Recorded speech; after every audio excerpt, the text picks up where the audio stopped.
ओम श्री गुरुवे नमः।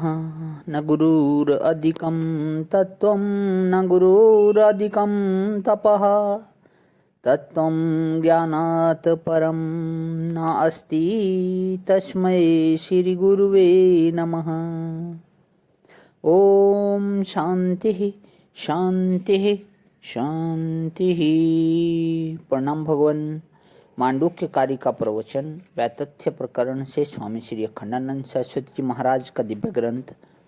भगवान पिछले सत्संग से अध्याय चल रहा है व्याकरणों का मत, तो पेज नंबर 308 से आगे कर लेते हुए हम थे कि गणित के नियमानुसार शब्दों का विभाजन है। तो स्वामी जी आगे बताते हैं कि देखो, एक सर्व शब्द है तो यह पुल्लिंग होना चाहिए या नपुंसक लिंग होना कर लो।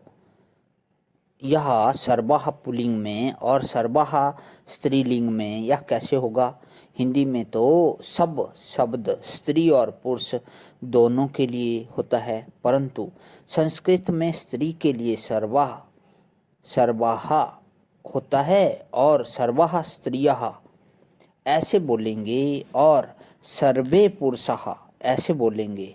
तो बोले कि भाई, यह जो सर्व शब्द में तुमने जो स्त्री और पुरुष का लिंग भेद कर दिया, इससे तो सर्व का सर्वत्व ही व्याहत हो गया।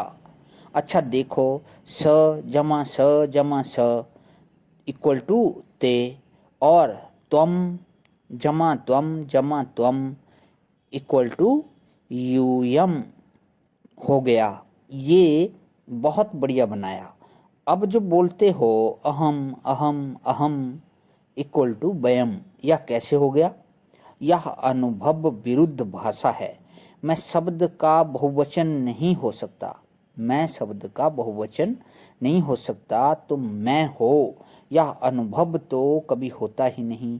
तो फिर विशेषण बनाओ कि ये हमारे चेले, ये हमारी चांटी, चेला चेली सहित मैं माने हम। चेला चेला गौण हो गए, मैं मनुष्य हो गया। तो व्याकरण में मैं शब्द का जो बहुवचन है वह व्याकरण के गणित से बिल्कुल नहीं बैठता है, कल्पित है। इसी से पाणिनि से भिन्न एक व्याकरण में कहा गया है कि आत्म शब्दो नित्यय कवचनान्तः। मैं को बहुवचन में मत ले जाओ। मैं ऐसा अनुभव ही नहीं होता। मैं शब्द हमेशा एक वचन ही रहता है।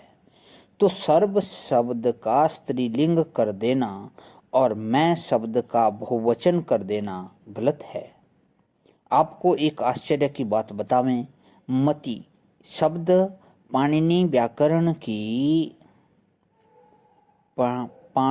व्याकरण की दृष्टि से नदी संज्ञक मानते हैं, लेकिन यमुना गंगा शब्द नदी संज्ञक नहीं है।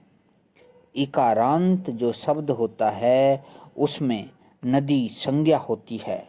जो आक्रांत शब्द है उनकी पाणिनि व्याकरण में नदी संज्ञा नहीं है। बोले कि क्या आश्चर्य है पाणिनि जी, गंगा यमुना तुम्हारी दृष्टि में नदी नहीं है और सखी मति धृति ये सब नदी हैं। हम लोग जैसे सांख्य में गुणों की साम्यावस्था, एक प्रकृति से फिर 3 गुण, फिर उनसे महतत्व, महत से फिर अहंकार और उससे पंच तन्मात्रा आदि की उत्पत्ति मानते हैं, ऐसे ही शब्दों में से कैसे उत्पत्ति होती है इसकी हम व्युत्पत्ति जानते हैं। हम कह देंगे कि व्याकरण को इस प्रसंग में ऐसा नहीं, ऐसा होना चाहिए। स्त्री पुंसकम लिंगः, 3 विभाग में सारी सृष्टि को बांट लेना।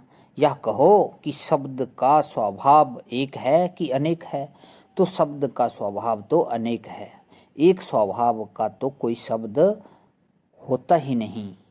वही कर्म में भी प्रयुक्त होता है और वही कर्ता में भी प्रयुक्त होता है, वही करण में भी प्रयुक्त होता है। एक आपको शब्द का आश्चर्य बताते हैं। एक गच्छति शब्द हम बोलते हैं, यह क्या है? क्रियापद है। अब इसमें अर्थ कितना है सो देखो, एकः गच्छति, एक आदमी जा रहा है, एकत्व है उसमें। फिर वर्तमाने एव गच्छति, इसी समय जा रहा है। और गमनम क्रिया करोति, वह गमन क्रिया कर रहा है। तो देखो काल का संबंध हो गया कि वर्तमान में गच्छति, और क्रिया का संबंध हो गया कि गमन क्रिया कर रहा है। व्यक्ति का संबंध हो गया कि वह एक है, और गच्छति माने गमन क्रियाम कुर्वन् दृश्यते, चलता हुआ दिख रहा है कि माने सामने है। तो गच्छति एक पद का प्रयोग करने से वर्तमान काल सम्मुख स्थित देश, एक व्यक्तित्व और गमन क्रिया का कर्तृत्व एवं गमन क्रिया का दृश्य होना, इन 5 बातों का बोध हुआ। तो ये पांचों अर्थ क्या परमार्थ हैं कि इसमें कोई एक अर्थ परमार्थ है? शब्द तो एक है, परंतु बताता है हजारों बातों को। वक्ता की सत्ता को तो सिद्ध करता ही है, पर एक ही शब्द जब अनेकार्थ को सिद्ध करता है तब उसमें परमार्थता कहाँ है? यह तो देश काल वस्तु परिस्थिति परंपरा के अनुसार बाहर की खटखट से बनाए हुए इशारे नहीं, भीतर की खटखट से बनाए हुए जो इशारे हैं उनका नाम शब्द है। कहने का मतलब है कि हैं सब ध्वनियाँ, और इनमें जो शब्दत्व और अर्थत्व है, जो धातु और प्रत्यय है, जो लिंग है, वह इन उच्चारित ध्वनियों में कल्पित है। इसलिए यह परमार्थ तत्व नहीं है। असल में जिसमें ये कल्पित किए गए हैं वह एकमात्र चैतन्य धातु, वह परमात्मा, वह आत्मा ही परमार्थ है। बाकी कोई भी वस्तु परमार्थ नहीं है। प्रणाम भगवान। आज यहीं विराम, हमारा अध्याय विराम करता है। इससे आगे वाला अध्याय चलेगा परापरवादियों का मत। तो आज यहीं विराम करता हूँ भगवान। ओम शांति शांति शांति।